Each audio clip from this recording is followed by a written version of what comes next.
क्या आप जानते हैं कि तंत्र क्या है? कि तंत्र एक काला जादू है? नहीं। यदि आप इस चीज को मानते हैं कि तांत्रिक लोग आत्माओं से बात करते हैं, ये सुना होगा आपने। यदि हाँ, तो ये वीडियो आपके लिए है। अब हम आते हैं कि तंत्र कहते किसे हैं, तंत्र शब्द कहां से निकला है, तंत्र शब्द का अर्थ क्या है। तन मानी आपकी बॉडी, आपका शरीर। अत्र यानी आत्मा, यानी मुक्ति, इसको कहते हैं तंत्र। जो शरीर के रहते हुए भी मुक्त है और सामने वाले का शरीर को न नुकसान पहुंचाते हुए उसको मुक्त कर सकता है। किससे मुक्त कर सकता है? उन बीमारियों से मुक्त कर सकता है। इसी का नाम तंत्र है। तंत्र कोई काला जादू नहीं है, ब्लैक मैजिक नहीं है। तंत्र क्या है? ये एक शक्ति है, ऊर्जावान बनाती है, आपको पावर देती है। कि ये पूरा ब्रह्मांड क्या है? शिव शक्ति का ही एक रूप है। शिव शक्ति, शिव माने तांत्रिक, शिव माने तंत्र का स्तोत्र है, देवी शक्ति की है। यानी कि बाप कमा के लाता है तो मां खिलाती है, नहीं समझे? इसी प्रकार तंत्र शिवमय है और देवी शक्ति रूपा है, पालने वाली है। तंत्र में 64 विद्याओं का बखान किया गया है। तो बहुत सी विद्याएं जो हैं वो गुप्त हैं, वो सिर्फ गुरु के मुख से सुनी जा सकते हैं, आपको किताबों में या शास्त्रों में नहीं मिल सकती है। यह साधना से प्राप्त की जा सकती है। साधना कौन? जो गुरु बताता है। अब तंत्र के दो मार्ग हैं, एक है वाम मार्ग, एक है दक्षिणी मार्ग। इनके दोनों के अलग अलग कार्य हैं, दोनों के अलग अलग रूप हैं, क्रियाएं अलग अलग हैं।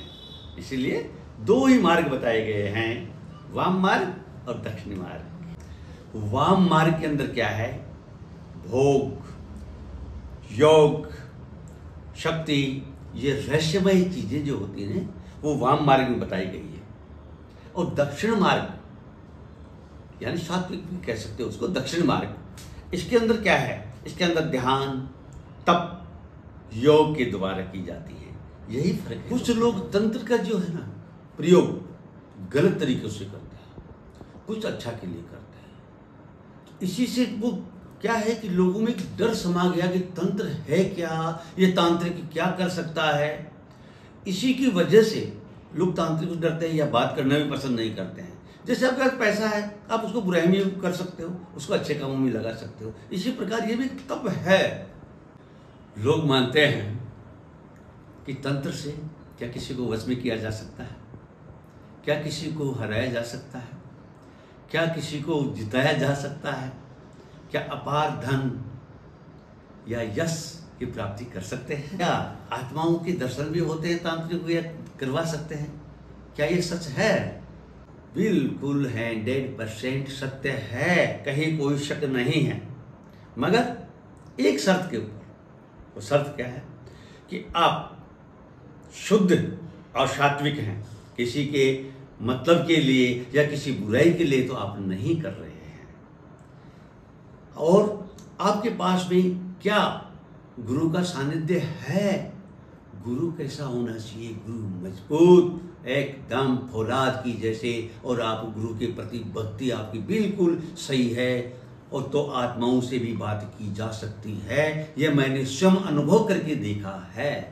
तंत्र में शक्ति है, इसमें कोई शक नहीं है, लेकिन उसके लिए कई सालों तपस्या करनी पड़ती है, बहुत सा त्याग करना पड़ता है, बहुत से नियम बनाने पड़ते हैं, बहुत चीज छोड़नी पड़ती है।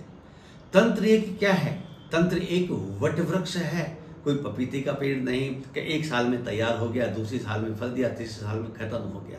तंत्र को साधते बहुत साल लग जाते हैं और बहुत मेहनत करनी पड़ती है, तब तंत्र शब्द ही समझ में आता है। और सच्चा गुरु मिल जाए तो जय माँ भवानी, फिर तो कामाख्या की कृपा ही कृपा है। तंत्र को बहुत से लोग काला जादू या वशीकरण, ब्लैक मैजिक समझते हैं। यह सबसे बड़ी गलती है। तंत्र से बुरा किया हुआ वो अपने आत्मा का और शरीर का दोनों का नाश कर रहा है। और साथ में यदि आप गलत तांत्रिक के चक्कर में पड़ रहे हैं या धोखेबाजी के उस चक्कर में पड़ रहे हैं तो 100% आपका भी बिगाड़ होना निश्चित है। शिव बाबा भी आपको नहीं बचा पाएगा। अब मैं आपको एक बहुत ही सरल तरीका और एक मंत्र बता रहा हूँ जिससे आपका मन में भय दूर हो, शक्ति प्राप्त हो, हर जगह आप कामयाब हो, फिर किसी को डरने की आवश्यकता नहीं है। वो मंत्र छोटा सा है, सूर्योदय से पहले उठ करके करें, कम से कम 108 बार जाप, या रात्रि के समय जब सब सो गए हैं, खा लिया पी लिया फ्री हो गए, उस समय शुद्ध आसन के ऊपर बैठ करके तो रुद्राक्ष की या स्फटिक की माला लेकर के ओम माँ भगवते नमः बोल करके प्रणाम करो। आपके गुरुदेव और माता पिता के चरणों का नमस्कार करके ओम रेम क्लीम चामुंडाय विजय इस मंत्र का 108 बार जाप करें। पर लेकिन जब करने से पहले आप अपने गुरुदेव को और माता पिता की चरणों का ध्यान करके अवश्य नमस्कार करना, नहीं तो आपका कार्य सिद्ध होने में मेरे को कुछ शंका लगती है। तंत्र एक गहरा समुद्र है जिसकी कोई था नहीं है। समुद्र की था पा सकते हो, लेकिन इस तंत्र और विद्या की कोई था नहीं पा सकते। यदि आपने इसमें कुछ नया सीखा है तो आप इसको लाइक करो, और आगे तंत्र के किस सब्जेक्ट में आप जानना चाहते हैं तो वो मेरे नीचे उसमें लिख करके दो कि शास्त्री जी हम ये जानना चाहते हैं, मैं आपको विस्तार पूर्वक समझाने की चेष्टा करूंगा। तब तक के लिए जय माँ कामाख्या, जय माँ बगलामुखी, नमस्कार।